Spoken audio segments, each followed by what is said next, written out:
What's going on, family? This is Scrapbook Boxing, a museum of the Forgotten Fisticuffs series. I want to take a look at Big George Foreman and pay homage to him. Here's a 37-year-old man at the time who made a comeback from 1977 when he lost to Jimmy Young. He came back in 1987, 10 years later, and he said he wanted to become heavyweight champion of the world. He knocks out several sparring fighters who answered the phone after they just had 5 steaks and potatoes and what have you. But nevertheless, he was off for 10 years. Mike Tyson was the heavyweight champion of the world, and George Foreman definitely won. He wanted a crack at that title shot. So he went on a tirade, and he was knocking out fighters and calling Mike Tyson's name. And he had a chant, "We want Tyson, we want Tyson." And he had everybody going. He came back with a different attitude, a different personality, and he was chasing for that heavyweight championship. But what happened was Mike Tyson wound up getting knocked out by James Buster Douglas in February 1990. So the plans changed. Evander Holyfield was ranked number 1 for I don't know how many years, and he became ranked number 1 with James Buster Douglas. So let's take a look and see how George Foreman got an opportunity with Evander Holyfield. Before we do that, we have to take a look and see how James Buster Douglas became heavyweight champion. Now here's a promotion of Team Tyson, Don King, and you have Buster Douglas. Now at this time, Buster Douglas was going through a lot with his wife, illness, and his mother had passed away. Well, she was in a process on her last days. And there's nothing more than knowing that your mother or father, particularly mother, the person who gave birth to you, is on their last days. You're thinking about nothing other than that. Not even thinking about the fight. And as it gets worse and worse, you start looking at the opponent and you start to really disrespect the humane of the opponent, as though that opponent has something to do with the last days of a loved one. And as you can see here, Buster Douglas' facial expression, totally different than Mike Tyson's. Aaron Snow on the left of Mike Tyson, who was a trainer of Mike Tyson. And you can see here Don King noticing that expression. This is a little bit different than what they was dealing with when they took over Mike Tyson's career. See James Buster Douglas enjoying his days as heavyweight champion, wearing a lineal belt.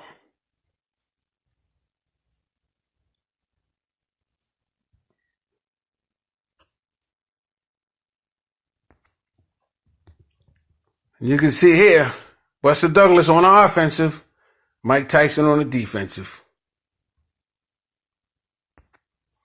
And this went on from the first round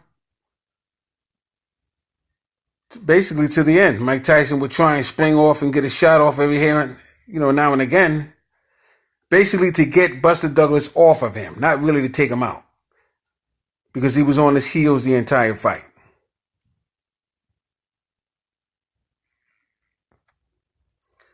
Now, Mike Tyson thought the fight was over. He couldn't thank God more than what he thanked him when Douglas went down. Now, this is a controversial long count. Be that as it may, Douglas got up, round ended, came out for the very next round, and all hell broke loose. All hell broke loose. You can see here Mike Tyson has absolutely no idea where he is. Couldn't tell you where he was if you paid him $10 million. He's on his way down. Now, Buster Douglas, as you can see here, there was nothing Mike Tyson can do at this point. Because Buster Douglas, especially after he got knocked down, because once he got knocked down, he saw his opportunity leave him, wasn't going to allow that to happen. He replayed, obviously, the situation with his mother in his mind, and his wife's situation, not feeling well. And that was it. He was taking it all out on Mike Tyson. He took it all on Mike Tyson. Everything he had.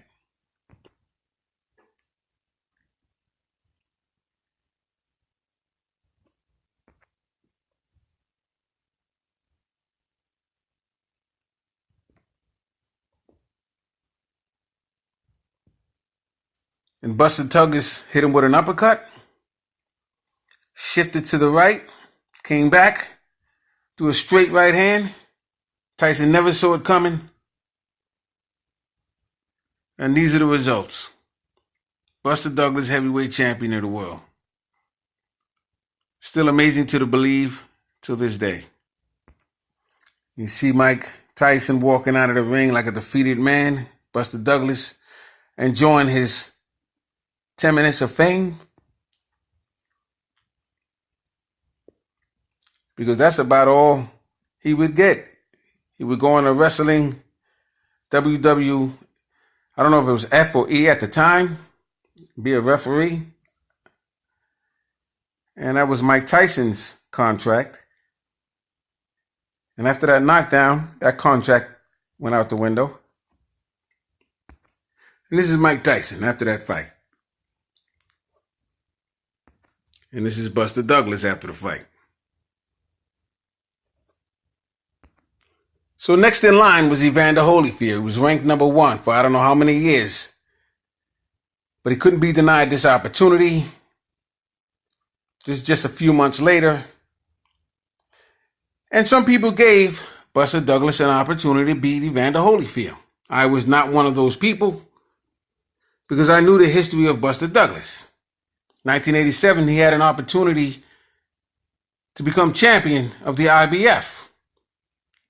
This is back when Michael Spinks kind of jumped out of the tournament and decided to fight Stefan Tangstad and Jerry Cooney. So that fight, that belt was up for grabs. It was Buster Douglas and Tony Tucker. And Douglas quit in the middle of the fight. He said, I don't think so. After he got hit with with a punch. This doesn't feel right. I'm out of here. But what really started opening up everybody's eyes is when you can see here, Douglas was born April 7th, 1960, Columbus, Ohio. He was 30 years old, 6 foot 4 inches. But his weight was 240 pounds. Now, he didn't weigh that when he fought Mike Tyson. And you can see, totally different person than he was when he came in with Mike Tyson. Evander Holyfield, on the other hand, I had a lot of respect for him way back in the amateurs when he fought Ricky Womack. Holyfield had to beat Womack 3 times in order to make that Olympic team. Womack had to beat him once. Because Womack won 1, Holyfield won 1, Holyfield had to win again. Here you have Holyfield, October 19th, 1962, date of birth. He was from Altmore, Alabama. He was living in Atlanta, Georgia, 28 years old. He stood 6 foot 2.5 inches, but he weighed 210 pounds. Now that's a perfect weight for Evander Holyfield because of his frame. And as you can see here, the last fight Buster Douglas had was with Mike Tyson, February 10th, 1990, when he became the world undisputed heavyweight champion. Knocked out Tyson in 10 rounds. He defeated Oliver McCall, Trevor Berbick, just going backwards, Mike Williams. These are all wins and knockouts. He lost to Tony Tucker. This was in May 30th, 1987 in Las Vegas, Nevada for the IBF championship. He lost by a TKO. Now, it wasn't a TKO. Douglas just quit. So they considered it a technical knockout. Holyfield's last fight was back in 1990, June 1st. was Sherman McDouglas. That was in Atlantic City, New Jersey. He knocked him out in 4 rounds and retained the WBC Continental America's title, which he wound up winning when he fought Michael Dokes.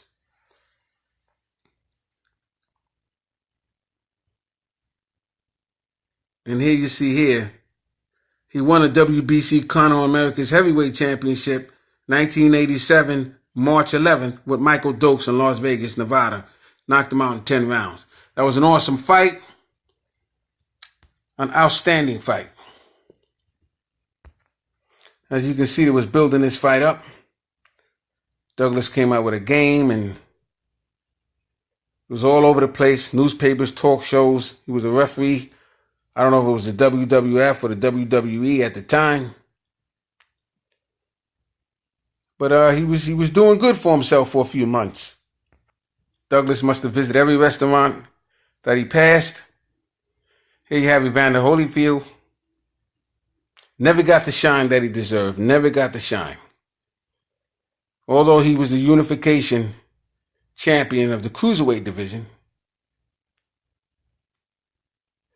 Beat Ricky Parkey, the White Cowie, Sugar Ramos. And he beat up every heavyweight up to this point. But he still didn't get the shine he deserved. And here was the promotion, A Moment of Truth. It was set for October 25th, 1990, the Mirage, Las Vegas.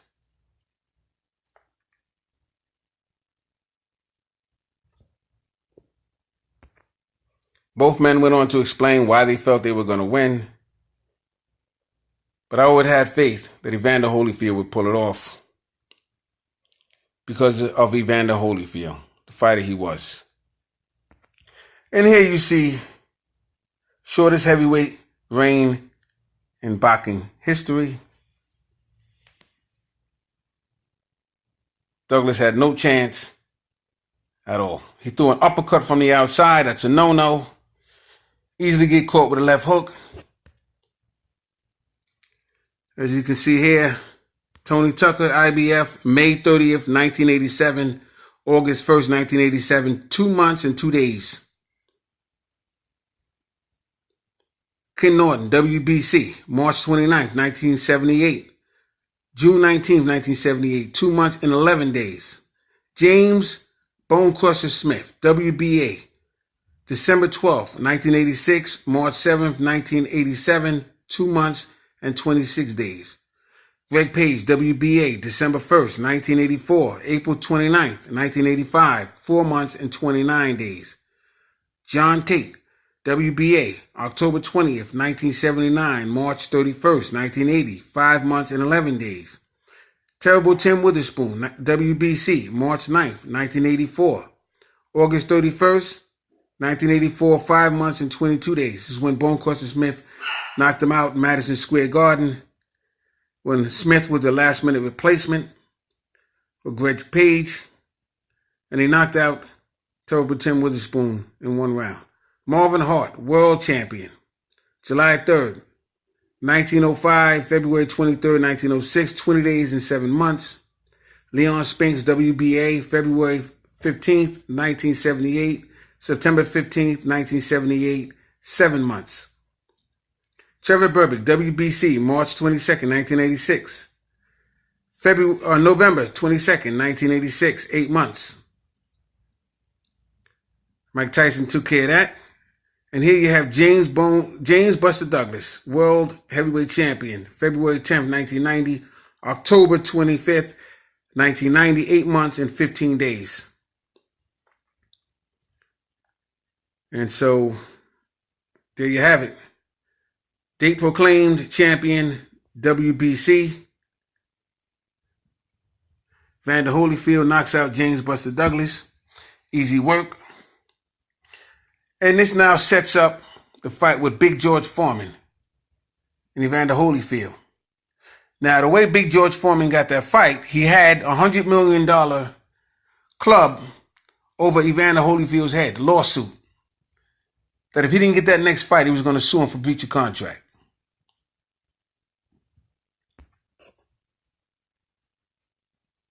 This is Buster Douglas down And he really didn't want to get up. I mean, to be honest with you, James Buster Douglas could have put up an effort. He didn't. He just rolled over and he pounded the floor and just said, you know what? It is what it is. I'm not getting up. Not with Evander Holyfield standing over me. Not going to happen. And that's just the kind of heart Buster Douglas had. He was a very good boxer.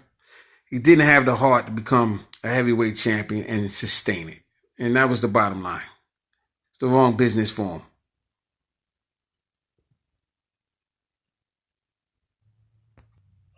You have George Foreman.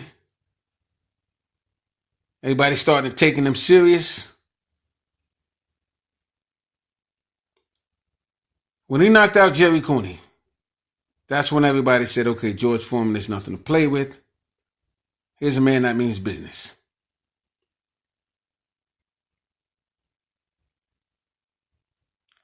And then you came up with the Battle of the Ages. Big George Foreman and Evander Holyfield. That fight, as you see, takes place April 19th, 1991. And it gave everybody an opportunity to see a big fight.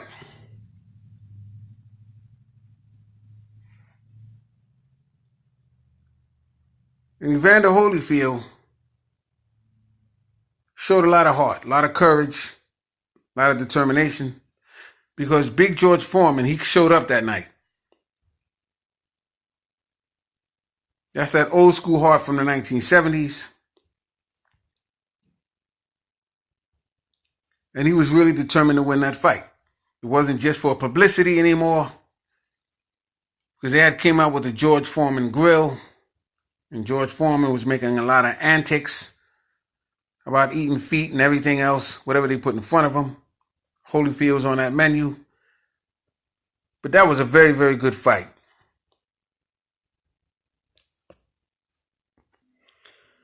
So I just wanted to show homage to Big George Foreman. Salute to him. It was a great opportunity for him. It was an outstanding fight.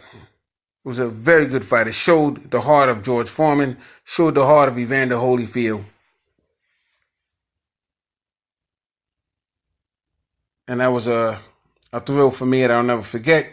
Big George Foreman. Let me just go ahead and put him in the Museum of the Forgotten Fisticuffs series. Two-time heavyweight champion of the world. Lost to Muhammad Ali in 1974. But he came back in 1990 and with defeat. 1992. I gotta remember. I'm not sure exactly when he fought Michael Moore. Can't think offhand. But he knocked out Michael Moore, became the heavyweight champion of the world. So this is Scrapbook Boxing. Salute to my subscribers. Peace.